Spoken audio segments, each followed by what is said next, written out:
And welcome into Hockey Sense, everybody.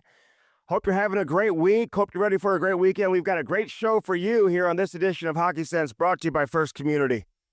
I'm Andy Strickland. Sign your son or daughter up for Little Blues. Do it today. The best way to get your son or daughter introduced to the game of hockey is Little Blues. Do it today. Sign them up. You get all your equipment, skates, the whole 9 yards. I told you about it now for months and months and months. It's how I got my son started. You should get your kids started this way too. Again, you get everything, 6 on-ice instruction, great coaches. It's a very reasonable price. And then you can kind of decide what you want to do with your son or daughter. Do you want to move forward with hockey? Do they like hockey? Do they not like it? Is it something that you want to invest in? Because it is an investment, let's be honest. Invest your money with First Community too, by the way. The best bank going. Hockey is such an investment, but it's so worth it. I will say the hardest thing that I have to do in my life right now, the hardest thing, and when I tell you this, people out there are going to say, well, life must be pretty good. Well, yeah, it's good. I'm not going to lie. Life is good. I'm healthy.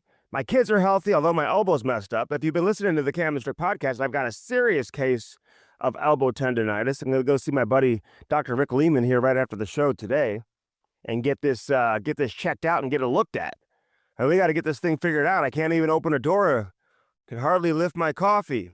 But nonetheless, life is good. The hardest thing for me is when I have to miss my kids' sporting events. I mean, that is like just sticking a knife right into the brain and twisting it. Isn't that what Doug Armstrong said? They've got to do to the opposition. They didn't do it again last night against San Jose. They gave up a tying goal late. This is becoming a trend. You can't allow that to continue to happen. We will dig into that throughout the course of this edition of Hockey Sense, brought to you by First Community. But I hate missing my kids' practices. I hate missing their games. And because of work obligations and because of life, sometimes you have to do it. But I will say this, for all the parents out there who have kids who play, hey, sometimes it's good to separate yourself from your son or daughter.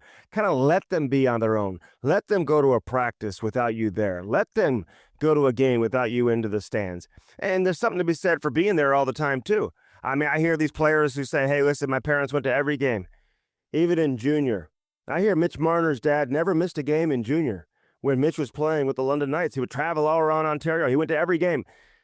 They call him Cal Ripken because he never missed a game. You know, he had that consecutive game streak going. And I give those parents all the credit in the world, man. They love their kids. They love watching their kids and certainly supporting their kids. Nothing wrong with that. I could never chirp it. But at the same time, there are some people, there's coaches who can never separate from their kid, ever. And they always got to be on the bench. They always got to be on the ice. They always got to be on the sideline. They've got to be in the dugout. They just can't let go. Sometimes you got to let go. Let your kid go to practice with another family. Let your wife take the kid to practice or to a game, and you don't go on the bench. And you quickly find out they're going to be okay. So there's my parental advice today in terms of youth sports. But you know those parents out there. I got to be on the bench. I got to be on the bench. They got to look at me in the stands every time, after every play, after every shot on goal, after every kick. I got to look to the stands. Is there approval from mom and dad in the stands? Don't do that. Do not do that.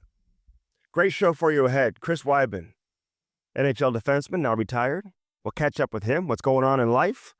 We'll go around the NHL. I got so much stuff I want to talk about with Chris Wideman that I don't really even want to get into it right now. I mean, I'm hearing this debate about Connor Bedard and Team Canada. Like, will you stop? This is Canada. Whose fault is it that you create all this hype and the expectation, the bar is so high that this kid's just going to walk into the NHL, the greatest league in the world, and he's just going to dominate right off the bat? He's in his second season. So he's not one of the top 13 Canadian forwards in the NHL right now. Going today, hopefully for his sake and for the Chicago Blackhawks' sake, this isn't a debate. When you get to the Olympics in a couple of years down the road and he plays his way onto that team and he's a leader on the team and he's one of the most dominating players in the NHL, but he isn't today. It's not even close. He's got 3 goals. And I don't know. Do I leave him on my roster or not? I have him on my 13th forward. Okay. Well, who are you leaving off? I mean, you got to be kidding me. I mean, even a guy like Robert Thomas, who's here in St. Louis, who he's not having a great season. He obviously got injured. That set him back, so he's not putting up the eye-popping numbers, but he's got a little bit of a resume. He's won a Stanley Cup. He's been a 90-point player or 86-point player, whatever he was last season. He is a premier playmaker in the NHL. Great vision, great playmaking and passing ability. Is Connor Bedard a better player than him right now? I don't know. Maybe. You can make that case, I guess. I'll listen to it. Is he a better player than Mark Scheifele? No. We all know that answer is absolutely not. He's got 3 goals on the season. I know he's got some points, right? He's got 15 points. The team's not very good. But Sidney Crosby was left off of Hockey Canada's roster in 2006 after a 102-point season as a rookie, as an 18-year-old, with just as much hype, if not more hype. It was Sidney Crosby. Everyone was paying attention to Crosby, and they left him off. So this decision for me is not difficult. And if I know the people who are making these decisions as well as I think I know them, I don't see how they put them on. Other than they want to, get bonus points from the media and win out in the court of public opinion and get the fans and be like, oh, that's a great move. Let them learn from McDavid. Let them learn from McKinnon. I heard this question asked, and I'm not going to chirp who it was. I heard it was asked this morning, and the reporter answered the question, well, the Blackhawks and their fans should want him to go so he can go learn from Nathan McKinnon and Connor McDavid. Well, no shit. Of course. Come on. The Blues should want Robert Thomas to go learn from Nathan McKinnon and Connor McDavid. You kidding me? Everyone in the league would want any of their players to go play on a team and in a tournament with Connor McDavid, Sidney Crosby, and Nathan McKinnon, Cale Makar, all these superstars that are going to be on that team. But you got to build a team. Connor Bedard, they don't even know what position he is right now. Is he a long-term center? Do they have to move him to the wing? He can't take faceoffs. They don't have him taking a lot of faceoffs. He's small. He gets hit. He puts himself in position to get hit. This is not a debate, people. Calm down.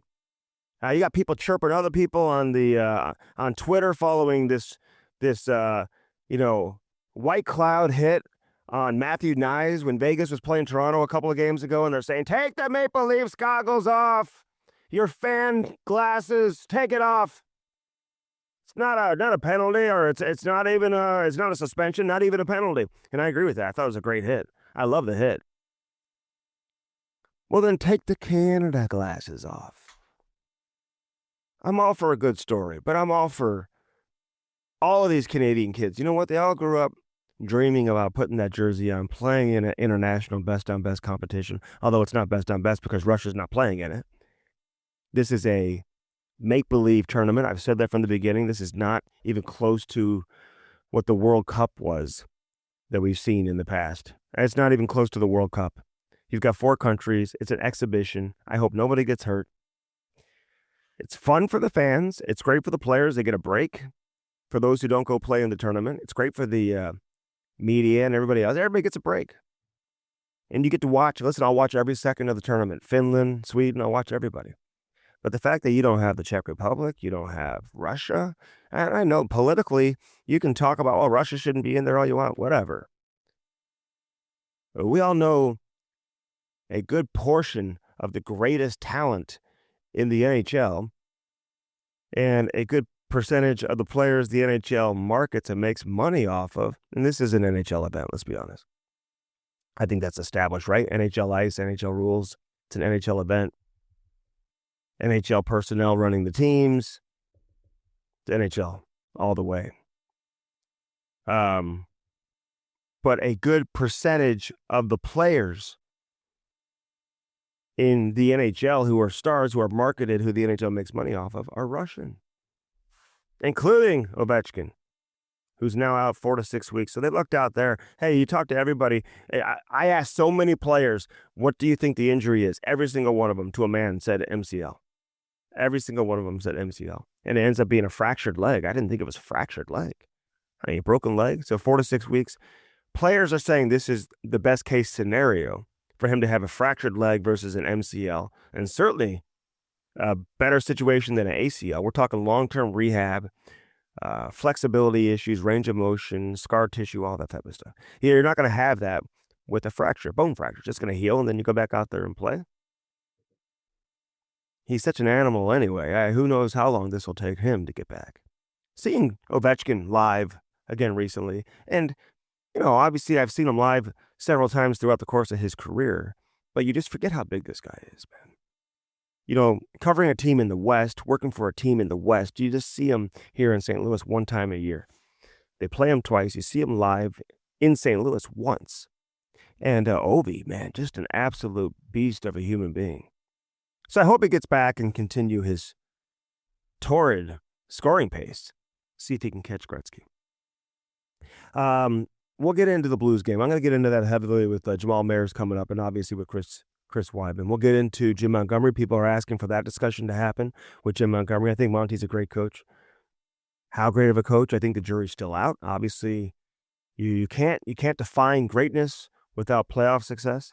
So he is a very good coach. He's proven that in the regular season with what he did the last couple of years with Boston with the President's Trophy, and then following it up with another great year last year. But greatness as a coach is defined by playoff success. You don't have any coaches that you define as great in the history of the NHL who didn't have playoff success. So that's the next challenge. That's the next step. And listen, Monty was so close, man. 2019 with Dallas, Game 7 against St. Louis. They had so many chances throughout those overtime periods, and they lost off a faceoff play.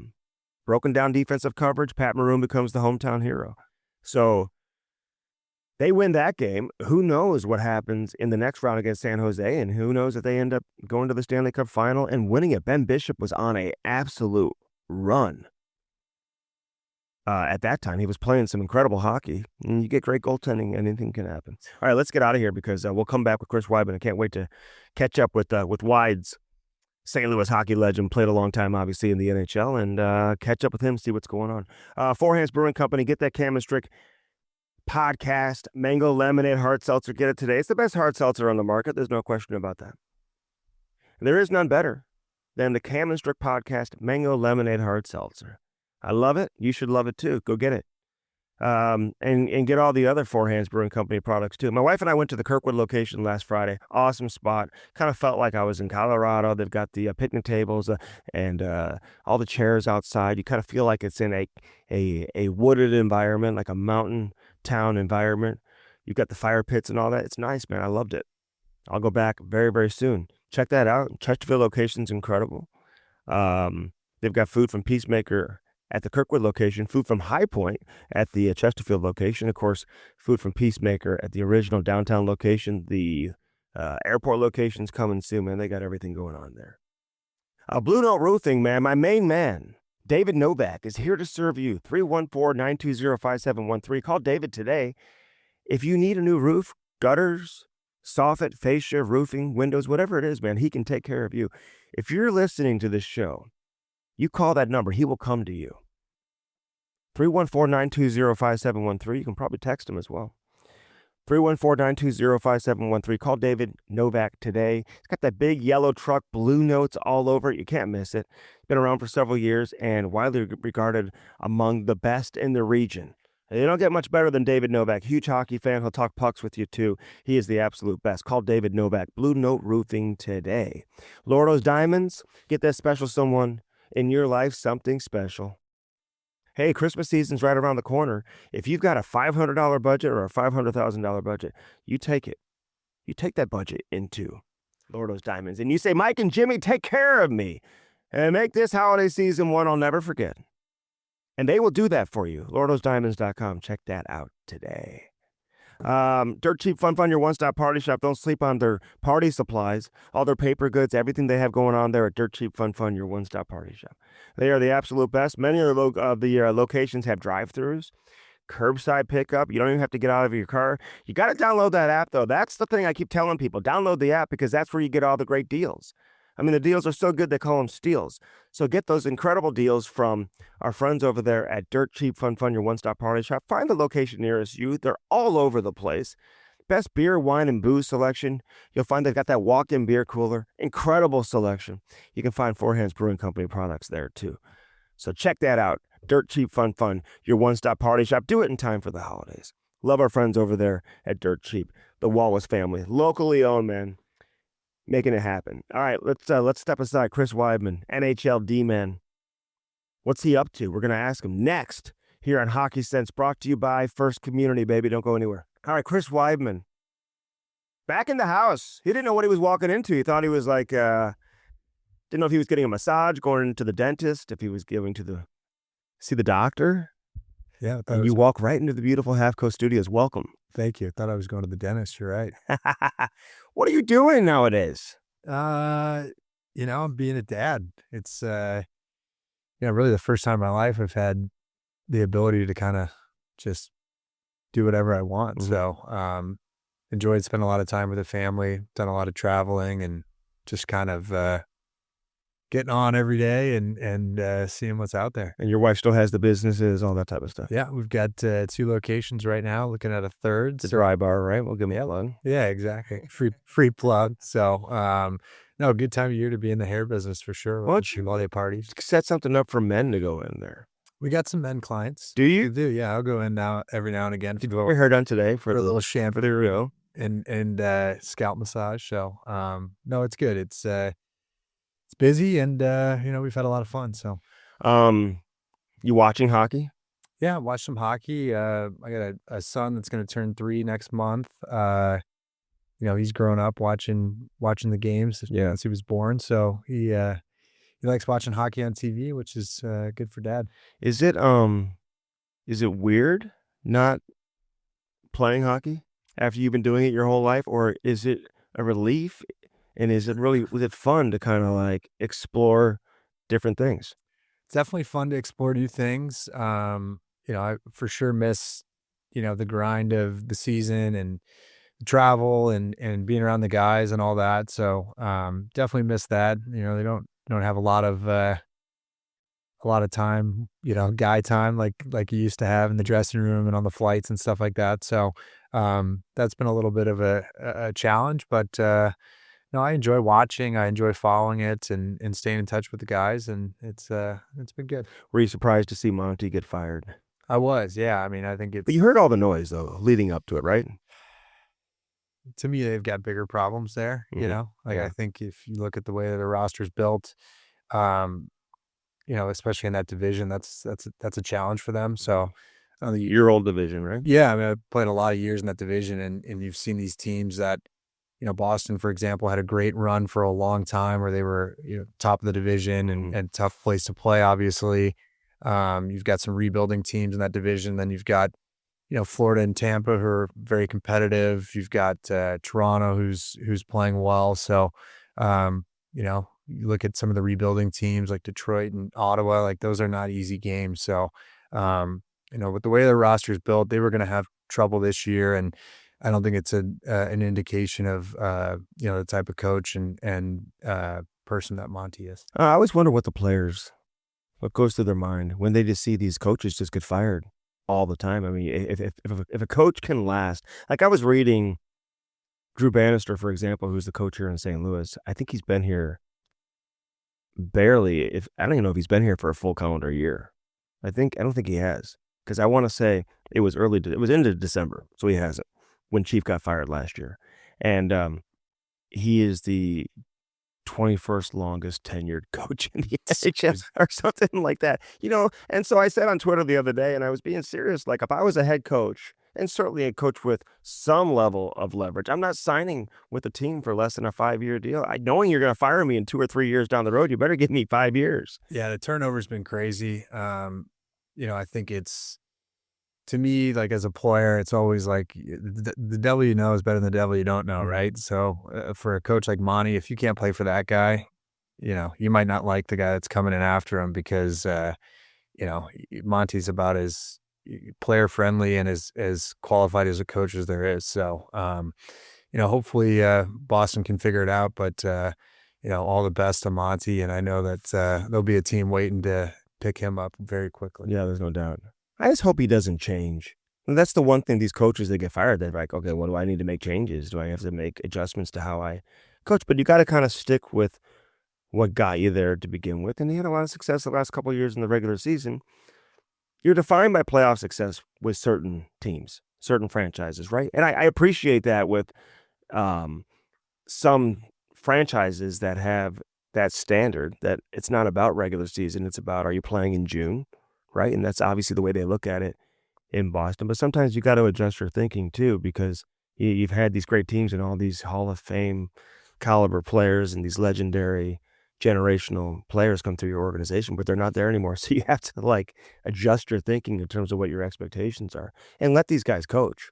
I don't know how a coach is supposed to coach anymore, knowing that you're always on a short leash. And do players talk about it? Are they kind of like, hey, listen, whatever, this guy's going to be out of here before you know it anyway. So just go ahead and just wait for the new guy to come in. It's almost like it lets the players off the hook, doesn't it? Yeah, I mean, I think that, you know, I've definitely been on teams where, you know, we could feel a coaching change coming. And especially as it gets towards the end of it, you're just kind of like, all right, we're waiting for the shoe to drop, right? Yeah, waiting for the next guy to come in.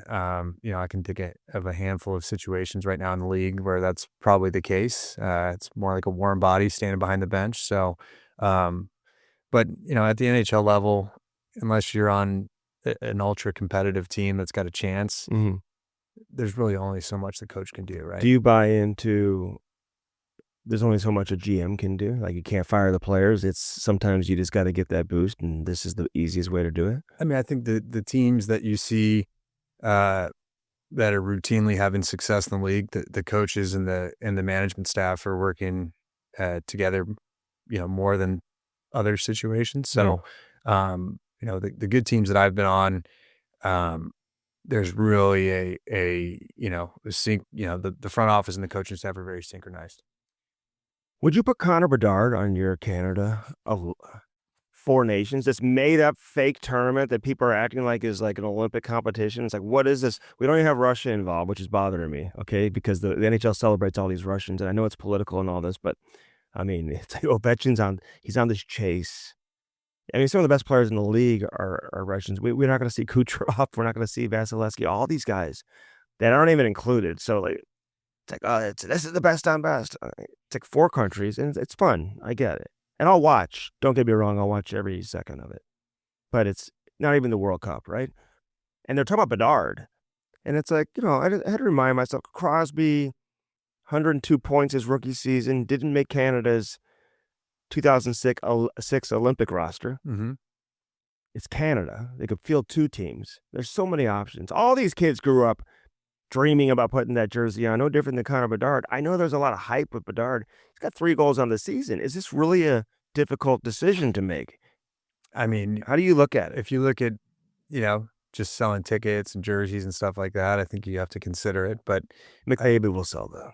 Yeah, right. You know, and McCarr and McKinnon, and no doubt about that. I think you know, if you look at just the you know, the makeup of the 4 teams and the decisions that have to be made, I think Billy Guerin's got the best quote. He's like, you know, we're breaking down all these players and criticizing and trying to find, you know, issues and why they shouldn't be on the team, but they're all guys that we die to have on our NHL rosters. So 100%. You know, you're splitting hairs there, but I think if you look at, you know, not just Canada, but the U.S. has got some decisions to make up front. Caulfield's one of them. Yeah, I think, you know, he's had a great start to the year. I think that, you know, biased, I'd take him, you know, just planning for, you know, 26 in the Olympics and kind of getting that core group of guys ready to go and playing together. But, you know, when you talk about playing for your country, it's something these guys are going to show up for. And, you know, whether you make it this year and or not, you're still going to show up in 26 for the Olympics for sure. So it'll be a fun tournament. I think you kind of nailed it with the Russia thing. I mean, obviously you wish that you'd have the best players playing in the tournament. They're going to exclude some guys for sure. But, you know, I'm excited for the competition and then for the Olympics in 26. Yeah, I am too. And Caulfield, you know, he and Jack Hughes, such good friends, great chemistry. They had great chemistry at the program too. He's scoring, right? Yeah, where do you play him, right? Yeah. Like it's going to come down to, is there a fit? Is there a need? To me, he's a guy, you know, you can score.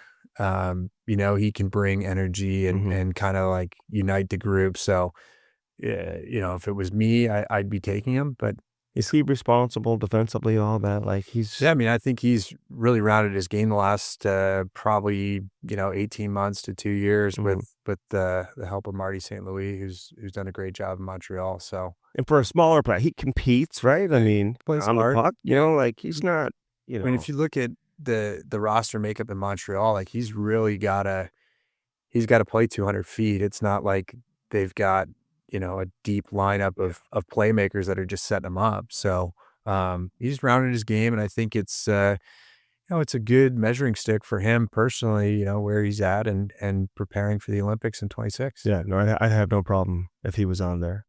And a big part of that is what you're talking about, just to get these guys established that chemistry, and not just the chemistry, because you're not. It's a tournament, then you're not going to play together for another couple of years. So what does chemistry really mean there? But just being in that environment. I think it's the U.S. is their first chance to really show kind of what they've done the last 20 years in development, right? You've got the U.S. program that's taken off, and you've had a lot of guys have success coming out of there, being impact players in the NHL, and it's really the first chance to say, like, we put all this money into the development model. Here it is for the first time. You've seen the World Juniors, that's great. But this is the biggest stage, the brightest lights, and this is the finished product. And he's one of the faces to come out of that National Team Development Program. For sure. He was incredible when he was there. How'd you look at the White Cloud hit on Matthew Nyes? It got a ton of attention. I mean, people are just. It's like when it involves Toronto. I was gonna say if that was out in Florida or something like that, I don't know if we'd be talking about it. Carolina versus Anaheim. We're not like having that discussion. I mean, to me, it's if you're gonna carry the puck between the blue lines and you're getting angled by somebody, you may have your head down looking at the puck, or not paying attention to the D that's stepping up. You're gonna take a pretty big hit. I didn't think that it was as egregious as some people, but I mean that's really hockey, right? Like it's a physical sport. To me, I had no problem with it. Now, if you look back a few days earlier at the Reeves hit, it's different. Probably a more and the optics are different. I mean, the guy's bleeding and like knockout on the ice, targeted headshot, and I mean Darnell Nurse is a tough guy. For him to respond the way that he did. And for him to, he seemed to have an issue with it. He's a pretty straight shooter, right? Yeah, so, okay. But why hold back either? I wish hockey players would just unload. Well, I mean, I think it's, you see, Reeves isn't speaking to the media right now. Like, I think they'd keep it, try to keep it on the tracks a little bit. It would be more fun if guys spoke their mind a little bit, but what can you do?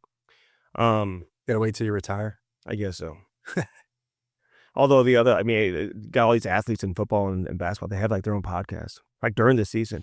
Yeah, I mean it's like this. The linebacker for the Cowboys, Parsons, I think. Yeah, it's like a stud linebacker, but he came out and like ripped his coach, and he responded on his own podcast. Like, I didn't even know he had a podcast. I was just reading the story and like on his podcast this week.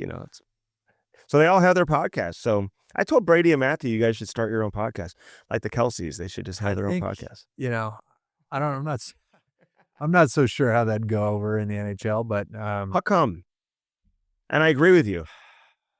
I would say that in terms of putting the team first, there's not a sport that even compares, right? Like you look at the guys, just knowing what I've experienced in Montreal with the media presence and every day there's 30, 40 people there at practice or games or morning skates. Like, you've got your opportunity to speak to the media. I don't think there's any more that needs to be said, but you go and watch the interviews and the way guys speak, it's never really anything more than about the team or how their personal, fit or whatever. Like it's never truly about an individual. No, it's established in the culture of hockey. There's no doubt. Who's the best leader you ever played with? That's a great question. I can think of a handful of guys that, had impacts on my career, but, just speaking of, recent memory, I think that watching Nick Suzuki develop into a leader the last few years has been quiet leader, right? Yeah, very, very, not an extrovert as a, a person, but he's somebody that's done a great job as a young leader in the league and has helped that group kind of take another step and get towards the finished product, which should hopefully be a competitive team in the NHL for a long time. Was Spezzy your captain in Ottawa? Who's your? We had Eric Carlson was captain. Yeah. And he was a more of an extrovert and kind of like, hey, I'm going to take the game over and follow along with me. Mm-hmm.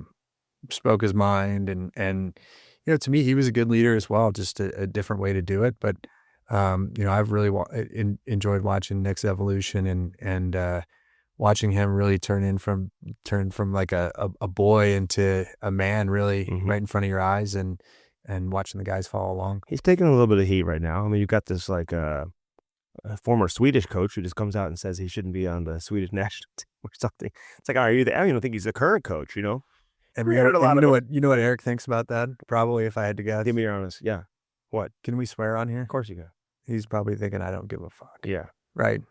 Like what this guy thinks. Yeah. Like he is as cool and collected of an individual that I've ever been around. And watching him, I played with him probably during some of his best years. And it was like, I'd change for him a lot and I'd spend like 3 or 4 minutes of the game with my foot dangling over the boards waiting for him to change. And he's not coming. Yeah. He's got the puck. He's taking it on he did some of his best work in the last like 30, 40 seconds. He's of like winning Norris trophies then, right? 2 or 3 minute shift. Yeah, he was. He's not that guy now though, is he? I think that's a team that to me doesn't really make sense on paper, but you can't just put a bunch of like names together and expect it to just automatically work. I just, you would think that they'd have a better power play. Why don't they, you think? Maybe throw another puck on the ice so everybody can touch it. Yeah. Right? Like, I just think that you've got, so many big time personalities and superstars. Like sometimes it was bad with Gensel there last year too. So, he's, to me, like that's a guy I would have held on to. Yeah. And he wanted to stay. Yeah. But I don't know and hey, at least Mike Sullivan's not getting fired right now. I mean, who knows? He probably will at some point, but he's got that relationship with the ownership and it is what it is. We'll see what happens with Carlson. I'll be curious. I'd love for him to have a great tournament. He will.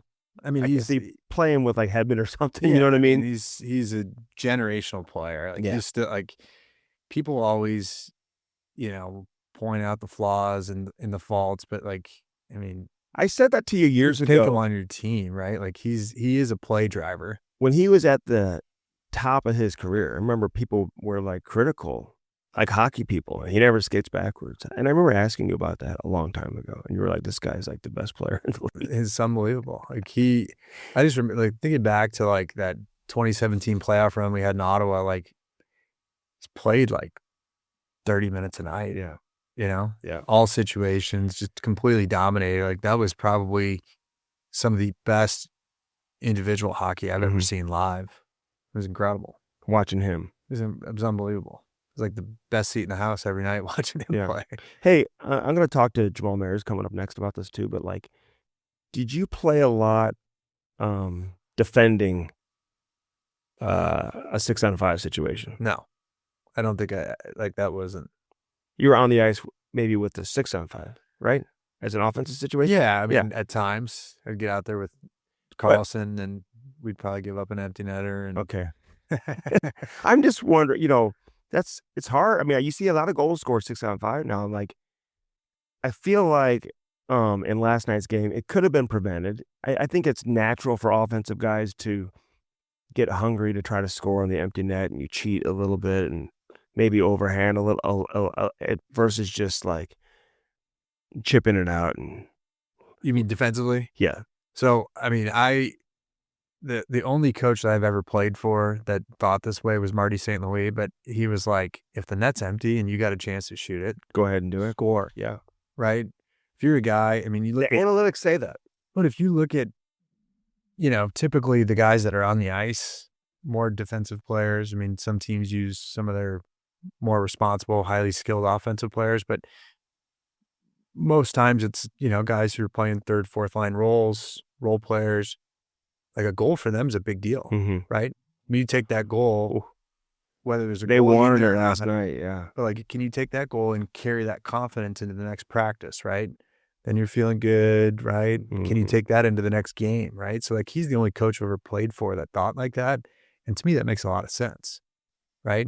If you miss, you go to a face-off, which is the only time in hockey where you know exactly where your guy is. It's as structured as it's ever going to be. You take your chances, right? Like, how many face-off plays are producing goals right now? Yeah, I don't mind when guys try to score from their own end, right? Like, but I just felt like there were chances last night. Maybe they just couldn't get the puck out, and I thought maybe there were chances where they had time to do so. Suter turned it over at one point. He's played really well. He is. Like, I haven't watched a ton of Blues games, No, but he's been good. He's on the ice the whole game. He doesn't overextend himself. You know what's interesting is he goes into the corner. I watch him when he hits. He always has his stick in front of him. Like, he doesn't extend it, so he's not going to get penalized. But I was talking to somebody else about, I think Jason Demers, who was on our podcast recently with Cam and I, about the importance of defensemen saving your shoulders. And like, veteran guys will like teach you to do that instead, because a lot of guys get hurt and their shoulders get banged up from delivering hits as much as taking hits, right?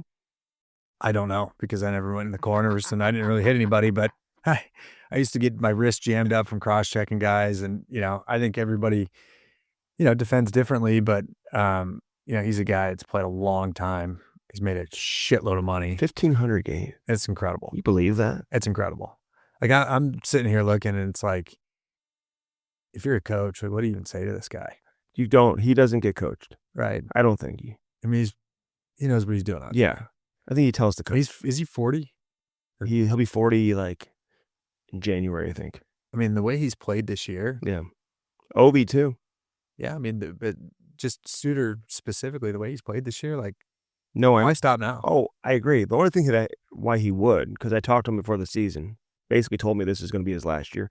He's got 4 kids. They're living in Minnesota. Yeah. That's not easy, right? No. And they're playing hockey and stuff like that. Like, you want to be a part. You want to be around. I mean, I think that's probably the blessing for me now, is spending, I drop the kids off every morning. Yeah. I'm around. It's totally different than the situation we had the last few years. So that's been nice. But, you talk about older guys in the league, like, these guys are there for a reason, right? They're smart. Yeah. They know how to take care of themselves. Like, they are professionals. I hope for his sake, if the Blues don't make the playoffs or out of the playoffs, that he gets moved to a contender and he has a chance to win. Yeah, absolutely. He had a reputation, and maybe it was valid for earlier in his career, but I've gotten to know him pretty well. He's a super nice guy. Yeah, he's always been nice to me. I think, he's a guy, especially an American guy. Like, I root for those guys. So yeah, I hope he gets a chance to win it at some point. When are you going to get your kid on skates here? He's already skating. Is he? Yeah. Like standing up and everything? Yeah, he's been doing it for about 2 months. So a lot earlier than I had anticipated, but yeah, he asked for it. And I, finally just said, we'll see what you got. Get him out there. You're going to continue with the Wideman Hockey School too? Yeah, my brother's got that rolling again this year. So I like how you say that. You've kind of like put it on. It's like, well, this is Alex's gig, right? This is Chris. Chris will be there, but Chris is going to show up on Chris's time. Yeah, I got some. Alex will be there all week long. Some other obligations I'm always tied up with, but I try to make it out for a few days, and it's been fun. I mean, we get, I'd say about 80% of the kids are repeat campers, and been able to develop relationships with them and their parents. So it's been a lot of fun. Yeah. My kid went 2 years in a row. He absolutely loved it. He would have gone 3 years in a row, but he was out of town. Yeah. The youth hockey here is getting crazy. Oh yeah. It doesn't stop. It's getting crazy. I read that Crosby said he's never like taken more than 2 days off in a row in his life. Yeah. Like, never been off the ice for 3 days straight. Changed a lot. I mean, I remember when my first couple of NHL training camps, like, guys were walking into the rink with their bag, like, hey, how was your summer? Now it's like, if you're not there 2 weeks early, you're late, right? So it's definitely changed a lot. I think in college, all these college kids now have like skills coaches and all this stuff. I don't even know if I brought my hockey bag home for the summer in college. Like it was just Yeah, but now it's changed because totally different. the mindset, and I talked to a lot of guys who played at a high level, but a little bit removed from the game, Mm-hmm. and they were like elite players in the 90s and whatnot. And like back then, you could take the whole summer off because everybody was. Yeah. But now you take that mindset, you can take the whole summer off, but when everybody else is working, you're not catching up until Christmas at the absolute earliest, if you even catch up. Yeah, I think Brett Hall had a great line. He told me one time, he's like, our summer training was switching from regular beer to light beer, right? Like it's totally different now. And, you can see it in the game. Like it's so fast. Like Yeah. my kid's doing skating lessons with Shenner's kid. And we were talking the other day, and he's just like, man, it is So the fast. speed is so fast now. I mean, everybody can skate. Yeah. Everybody can move the puck. Like the skill levels getting higher every year. Mm-hmm. And, he's a guy that's played a long time as well. Like he would have seen the evolution of the game during his career, right? Mm-hmm. The difference between now and, 2010 is incredible. Yeah, I thought he was going to end it in overtime again last night. It was a great block by whoever from San Jose slid and blocked the shot. Last thing for you, how do you see you have an opinion on this college hockey situation with the CHL now? Would you have looked at it differently back then? I think it's, I've talked to a couple of people locally that are like losing their minds about their kids aren't going to have the opportunity now. But to me, it's really an opportunity for college hockey to expand, right? And I think you've got 66 teams, right? Like In college hockey. right now. I think that number in the next 10 years is probably closer to 90. You've got all these huge athletic departments that have more money than you could possibly imagine. Like who's going to be the first SEC team to step up and say, or SEC school to step up and say, we want to do a hockey program. I think that they're getting a lot of traction with their club teams. You look at some Pac-10 schools, like there's youth hockey being played in all these areas. 100%. Can they take the reins and develop a program and help develop youth programs? Like I think there's a lot there. If you're a Canadian kid, now you've got the opportunity to potentially extend your amateur status beyond 21 years old, right? Where junior hockey, you're done at 21. I think there's college players that are like 25. Yeah. You get an extra couple of years. Listen, I was talking to Bill Muckalt about this the other day because he coaches Lindenwood, right? Uh-huh. Ohio State was here. And I went and watched the game on Friday. And with Jeff Brown, by the way, I'll give Brownie a shout out because his son Caden was playing. and I'm watching this one kid, like, he scored a couple goals and they're super impressive, you know? And then I look him up and it's like, it's his 5th year playing college. He played 4 years at Northeastern, then transferred. Hell of a player. I'm not chirping whatsoever, but he's 25. Like, how old were you when you turned pro? 22. So, if I could have had another 2 years, I would have taken it. Were you playing with guys who were 24, 25? My freshman year, I was 18. I went to a guy on our team's 24th birthday party during the middle of the season. Were you ready for college hockey at 18? Like you felt that was the hardest jump, going from junior hockey to college for me. More so than midget to junior? Yes. Yeah. I mean, midget to junior, like you look at those junior teams, they turn over 8 to 10 kids every year. So you're coming in with, 10 guys that are all in the same situation.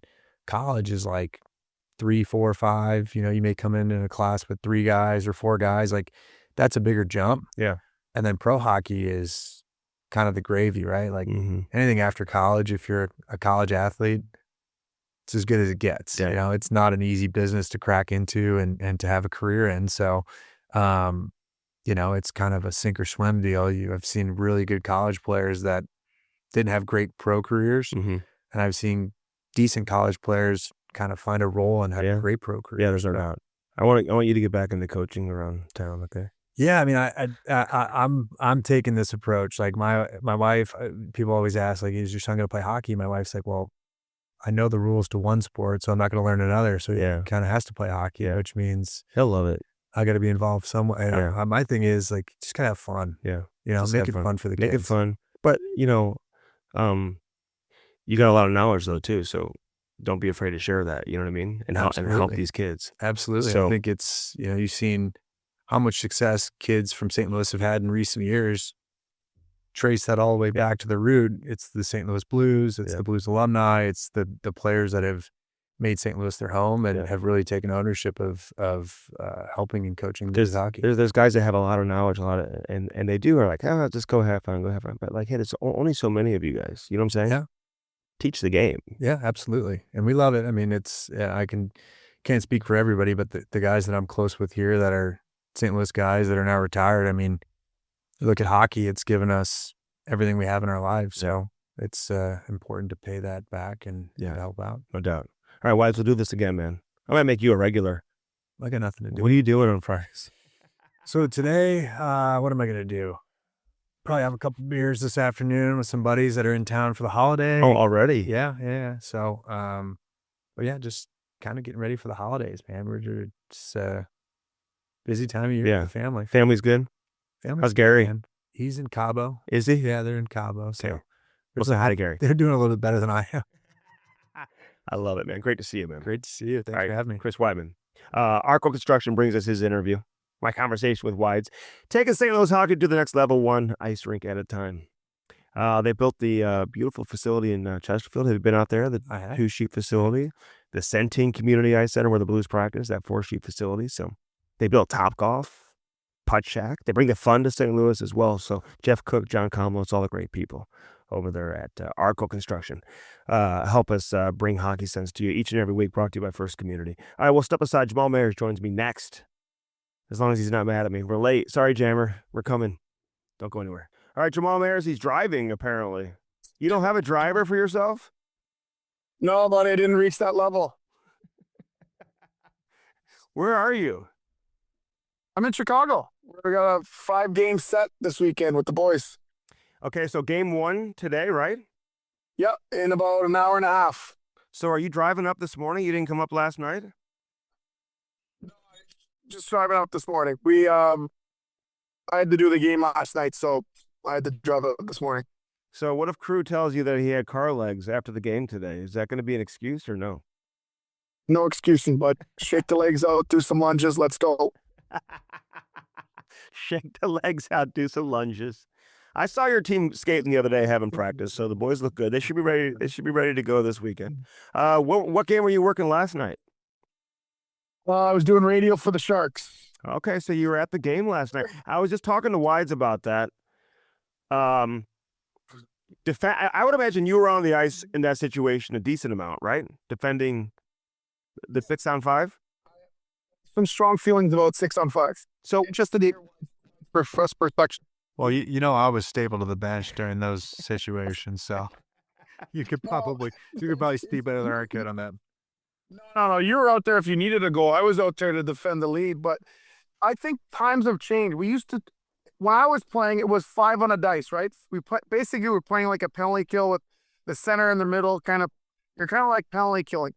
Guys are way too skilled now, in my opinion. I think you have to pressure the puck. So whoever's closest, you can start in a 5 on a dice formation, but you have to pressure the puck. You give skilled guys time on the half wall, they're going to pick you apart.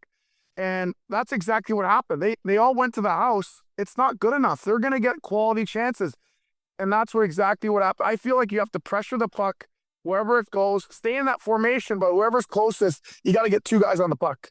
All right, watch the road too, because you're making me nervous. I just want to make sure you got that. You got that peripheral vision. Hey, you know what though? Guys like 4 players stayed on the ice for the last 2 minutes and 40 seconds or something like that, Jamal. Right? I mean, Buchnevich and Thomas, and I saw them wave off the bench once or twice, and I don't think they were saying, "No, I'm not coming." I'm sure the coaching staff was saying, "Are you good?" And they're saying yes. They want that empty net goal, and I get it, but. And Suter and Parayko were out there the whole time. And if I'm coaching, I want Suter and Parayko out there too to close out the game. But that's a long time. They were obviously gassed, Jamal. Do you like that? I mean, you had the timeout mixed in. San Jose actually took the timeout, which gave those guys a chance to maybe get a little bit of a breather. But Would you prefer leaving them out, or do you have to get some fresh bodies out there? I'm okay with who they kept out there. Those are the guys they look to close the game. I'm fine with that. I just think philosophically you have to pressure the puck. It shows to be a little bit more passive. It kind of boxes it up, and I really strongly believe that if you defend 6-on-5 like that in today's game, the players are way too skilled. They're gonna find a way. Yeah. That's tough, man. That's happened to the Blues now a couple times where, you've given up the late third period leads. It would have been nice to win that in regulation for St. Louis just from a confidence standpoint, but they still get the win in a shootout. What'd you make out of St. Louis in general last night? I know you were working for San Jose. I thought they played well. You know what? You can't take San Jose lightly. They work hard, and they're undermanned in regard to their skill, but Warsawski's got them playing a heavy game. I thought the Blues did a good job. They controlled the puck. They had the puck from the second period on, for the most part. They just didn't have that killer instinct to get that third goal. And I think that if you go up against a team that's done a lot of losing, I don't know how Wides feel, but you get that here we go again feeling. And they were never able to get that third goal, which would have put the dagger in them and made them kind of give up, if you will. Yeah, no, I think it's, you got two teams that are, maybe not as competitive this year, but it's kind of the way it goes, right? When you've had some struggles, it's fine. It's hard to find that, I guess, winning mentality. So just curious your opinion on, you talk about the 5-on-6 defensively. Like, what are your thoughts of, when you get that puck on your stick, shooting at the empty net? Yeah, I think that philosophically the analytics tell you that you should go for it. I'm still of the vein that it depends how you are doing that night, in my opinion. It should depend on how you're doing that night on faceoffs. If you've got a guy that's doing well, then you can afford to be aggressive. And I think you have to adjust in regard to how you're doing that night in the draw. If you're not having a good night, then I don't think it's a good idea. I think that you're basically giving up possession. If you can't win that face-off, then you're in big trouble. But if the numbers are telling you you're winning 66 out of 10 draws that night, then go ahead, try it. Yeah, I didn't mind Buchnevich going for it. And you're right. I said the same thing earlier in the show. The analytics do say go ahead and go for it, and he just missed.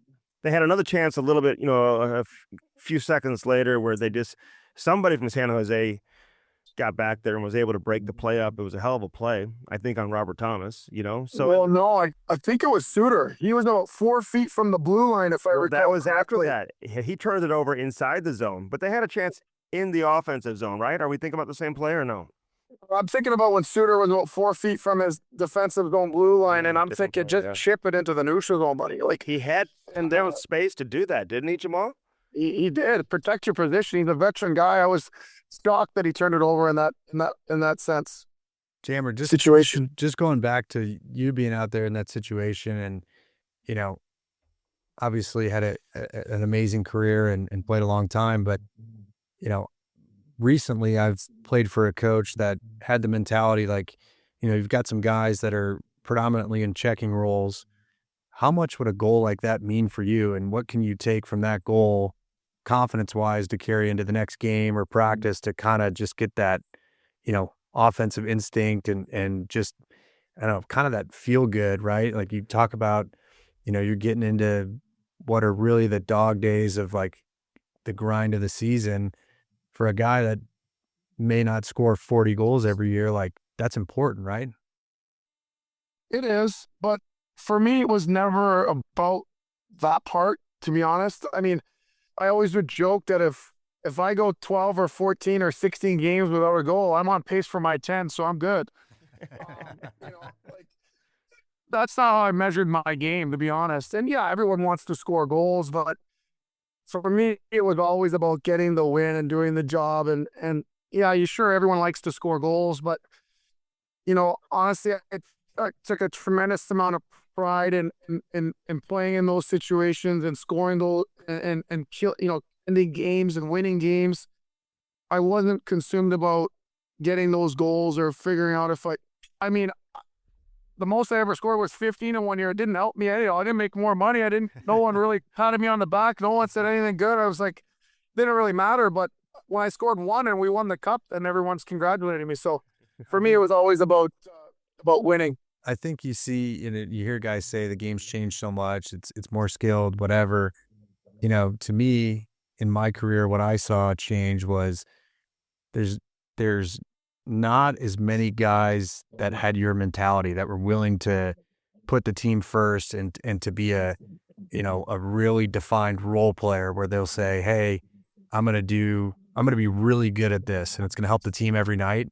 And I think the mentality, as guys come into the league more skilled, more able, they're less reluctant to take that backseat, huh? Role that maybe further down the lineup. Everybody wants to be the, A1 top guy, power play, everything. Like, that's kind of the new mentality that I'm seeing. Mm-hmm. Yeah, you're 100% right. And you know what it is? It's because younger guys get the opportunity earlier, and they get put in the position where they succeed earlier. So what happens is there's FOMO, right? So you see the guy you used to play against in college, and he's on the second line getting second power play minutes, and you were way better than him in junior or college. And you're like, why am I not getting that chance? Why am I not getting that opportunity? And that's the problem, is these young guys are seeing their guys they played with or grew up with getting those chances or opportunities, and they're wondering why they're not getting it. That's one point. The other one is, for me, is that coaches now have to tell the players not only how they're going to help the team win, but how what they're doing or saying is going to help them personally, which is crazy to think, right? But that is the truth. Coaches now has to let players know how they're going to help them. How is this going to help them? Which either you resist it and you're old school and the players don't believe you and trust you and don't adapt, or you adjust as a coach, which the coaches that have had longevity have had to do, and you make sure that they know that you care about them, that how this is going to help their career, where you see them, and those two things have to align, or else you're not going to get their buy-in. Yeah. No, I love listening to you guys talk about this, because you're 100% right. I've had players tell me that, whether they played against them in junior or whatever, and be like, this guy's playing and I'm not playing, like, and they may have, outperformed them, obviously, at the previous level from a scoring standpoint, or they think they're better than that guy and that guy's getting a chance. But sometimes it's on the team that you're on too. You know what I mean? And like with the situation you're walking into. Yeah, 100%. But I think, just going back to that last point that Jammer made, is like, you look at the makeup of the league now, there's no Jamal Mayers careers that are going to happen with guys' mentalities, right? Mm-hmm. Like, Jammer, if you had that mentality coming in the league, you don't play 1,000 games, right? You probably don't get to win a cup. You get to play, however many years, and they bring the next young guy in that's going to do the job for 5-6 years. But there's no guys that are willing to stand in there, grind it out, play in a defined role, mm-hmm. and do it for a long time. And that's how the game's changed, in my opinion. Yeah. No, it's interesting to hear you guys say that. By the way, Jamal, I did make money when you scored 15 goals, because a guy on the radio here in town told me that you wouldn't score 15 at the beginning of the year, before the year started. I said, I'll score 15. I was just talking to Bernie Mickles, the columnist at the time. I was talking to him. I said, and the team was so bad at the time, like looking at the roster, 05-06, ownership change, Pronger traded, all this stuff, just looking at the roster, who's going to score? And I said, Jamal Mayers will score 15 goals this year. Well, he's like, okay. So then the traffic guy comes on to give like the traffic, he's like up in the airplane, and he's like, hey, I heard you guys talking. He's like, I'll bet you $500 right now that Jamal Mayers doesn't score 15 goals. I'm like, okay, fine. I don't even know. I'll never see you, Sure, shit, you score 15 goals that year. I'm like, I want my $500. Love it. I love it. You owe me dinner. I mean, but yeah, and I missed like 16 games with an injury. So, and no power play, by the way, Wide. So I'm pretty proud of that one. No, but you did score some 6-on-5 goals that year, though. At least one, I remember. Last second we got traded. You probably got me traded out of there because Andy Murray was playing me 15 or 16 minutes a night, and I think the general manager or the owner was like, why the heck are we playing this guy 15 minutes? We got to get rid of him. Hey, last thing for you. Coaches, man, I read a crazy stat. Drew Bannister hasn't even been here for a full calendar year. I was telling Wise this before. I mean, it'll be a full calendar year next month, and he's already the 21st longest tenured coach in the league right now. These guys are getting fired so fast. I was saying on Twitter the other day, if I was a coach with any type of leverage whatsoever, I would demand a 5-year contract. Otherwise, you're not getting me because you're going to fire me in 2 years anyway. So Monty gets fired. You think that was justified? Like, how do you look at his firing specifically? Well, he won 80 games in 2 years, right? But it's just it's unfortunate, but they can't. You're not seeing until the cap goes up, whether it's next year or the year after. You won't see real hockey trades, like pure hockey trades. So it's hard to disrupt your roster and shake up your team. The easiest thing to do in the cap world when everyone's up against it is to change the coach. What I don't like is it sends the message that it gives the players, it lets them off the hook, right? So they're sitting in the room going, oh, okay, finally we got some fresh air and now we can restart. That's an excuse. And I just don't accept it. I think that it's letting the players off the hook. It's not keeping them accountable. They've underperformed. And let's be honest, when you lose Bergeron, Krejci, Chara, like you take away your goaltender, you play games with him in the offseason. Some of this has to be on management as well in regard to all the disruption and all the noise. They're changing, the culture's changed there, and everyone expected it to keep humming the way it was. And that certainly has been all on Monty.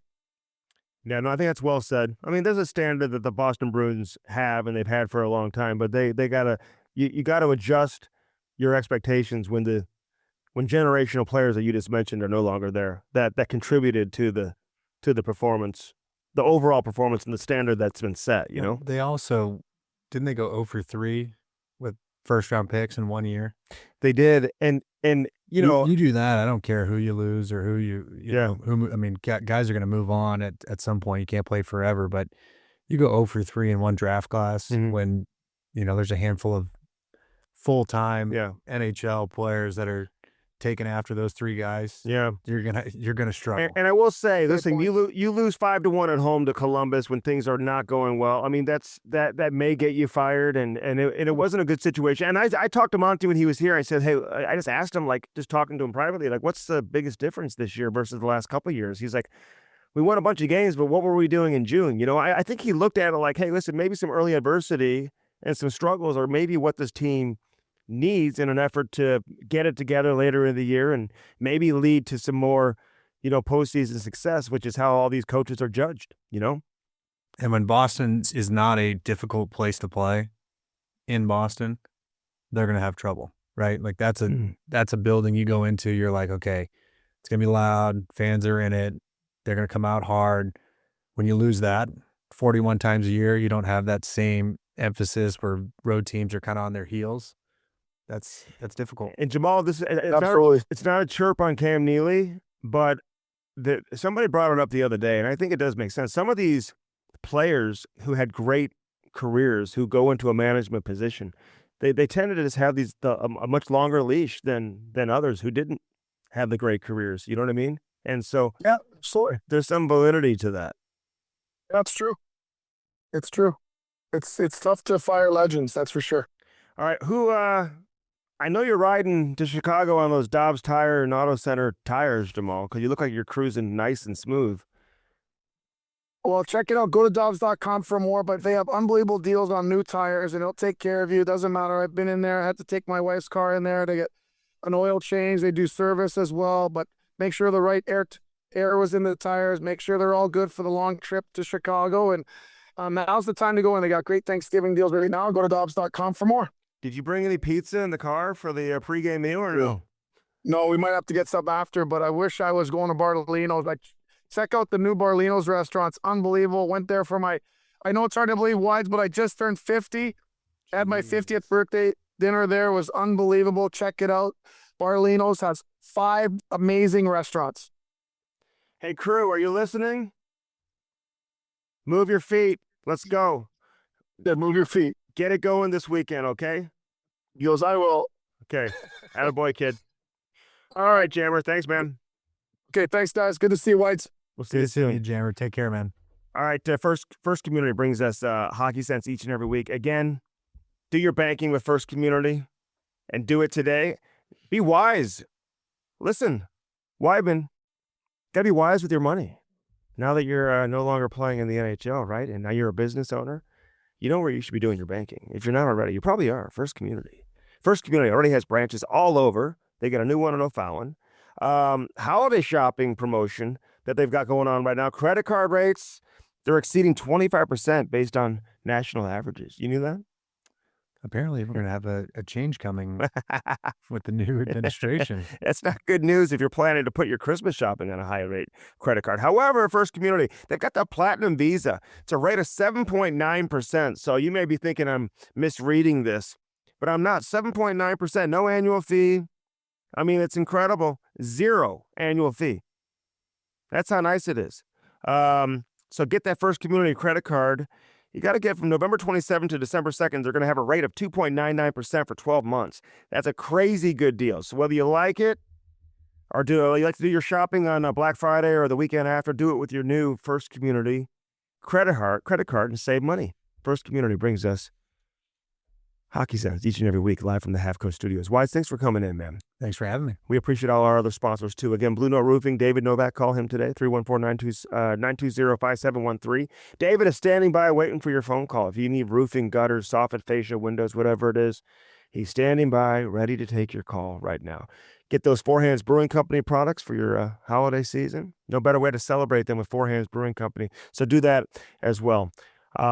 And Dirt Cheap Fun, stop in there because they've got the best selection of beer, wine, and booze. And don't sleep on the party supplies. If you got holiday parties, Thanksgiving, families coming over, Christmas parties, get everything you need over there at Dirt Cheap, baby. Download that app today. All right, for everybody here at Half Coast Studios, for Chris Wideman, Jamal Mayers, I'm Andy Strickland. This has been Hockey Sense, brought to you by First Community. We'll do it again next week, as always. Have a great weekend, St. Louis.